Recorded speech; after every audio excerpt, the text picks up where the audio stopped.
Sehatra sosialy ndray kosa nanolotra fanomezana ho an'ireo marary sahirana eo anivon'ny sampana maladie infectieuse etsy Abe Filatanana ny fikambanana Leo Club Loharano. Ity fikambanana ity dia tsy vao izao no nanao ny asa sosialy tahaka izao fa efa mahazatra azy ny fanomezana tahaka ity.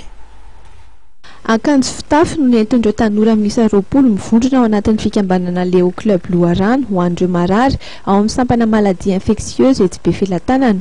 Isan-taona dia manolotra fanomezana ho an'ireo marary sahirana ireo tanora ireo. Izahay mpikambana fataon'ny Leo Club Loharano dia manohy sy manatanteraka ny teny filamatra avy amin'ny Lions Club International izay manao hoe We Serve na manompy izahay.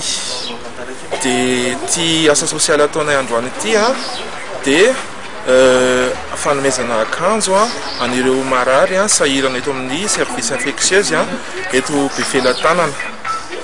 Dia hita sapa fa misy ohatra olona sahirana tonga aty amin'ny hôpitaly tsy manana afa-tsy ny akanjo eny akodiny izy dia diovina zareo sasana dia après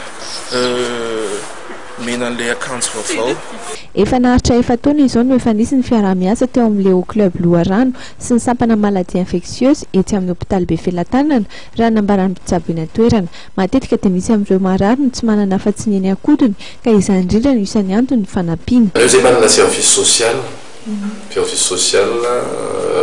karakaran'ny olona sahirana, ny olana fotsiny be dia lasa mitombo be ilay olona sahiran-kirana indrindra taorinan'ny reny crise reny be dia be ny olona tonga dia ny hôpitaly moa zany ny hôpitaly Mpanjakana tsy afaka misafidy olona hoe zay tsaratsara zay madio sy manankarena ihany resina fa rehefa tonga dia tsy maintsy tsaboana dia misy an'io service social io no mitantana ny zavatra rehetra karak'izay moyen ao Ampelantanana.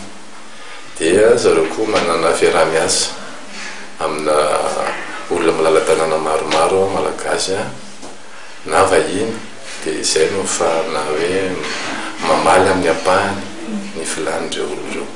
Dia izay olona rehetrarehetra tsara sitrapoka afaka manotondra fanampiana dia raisinay an-tanandroa ny fanomezany satria ilay filana ngeza be ny moyen efa kelikely dia fitambatambarany zavatra no ahafahana hoe mahatratra zavatra vitsivitsy ka anisan'ny zavatra nakoatra na ny vilia na ny sotro ohatran'izany an'ireo marary eo ohatra ny amin'ny kosy dia nefa misy fandaminana fa hafa ihany moa raha misy olona maromaro afaka manala-tanana dia io zany manahotra ny olona manahotra n'izao fotoana izao mba any an-tanàna ny olona hoe zay olona tsara sitrapo rehetra afaka manome fanomezana dia raisinay an-tanandroa. Ilaina hatrany ireo tompony andraikitra ny hôpitaly Mpanjakana ny fanomezana tahaka izao satria isan'ny manampy betsaka ny hôpitaly izany indrindra fa ireo olona sahirana izay tonga mitsabo tena amin'ireny hôpitaly Mpanjakana samihafa ireny.